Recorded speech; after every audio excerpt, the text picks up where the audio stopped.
আমার নিবেদন অগ্নিশিখা আদিবাসীদের পূজনীয় সবার কাছে ছিলেন তিনি তাদের ভক্ত।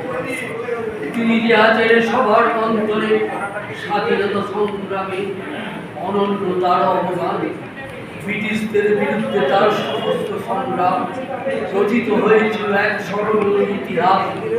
আদিবাসী সমাজে চলেছিলেন বিদ্রোহের আগুন, লক্ষ্য ছিল অত্যাচারী বিদেশি শাসনের রাজ। বিরসা মুন্ডা যেন এক জ্বলন্ত শিখা, জ্বেলেছিলেন বিদ্রোহের আগুন ভারতবাসীর মনে। ছিল সে এক দুঃসাহসী সশস্ত্র সংগ্রাম, বিরসা সহ অনেক শহীদ যোদ্ধার আত্মবলিদানে। মুন্ডা আদিবাসীদের ছিলেন তিনি সমাজ সংস্কারক, শুধু আদিবাসীদের নয় সমগ্র জাতির অহংকার। তার জীবন নিয়ে রচিত মহাশ্বেতা দেবী জনপ্রিয় উপন্যাস অরণ্যের অধিকার। শ্বেতাঙ্গরা জানিয়েছিল তার মৃত্যুর পরোয়ানা, তবু বিরসা মুন্ডা এক মৃত্যুহীন প্রাণ।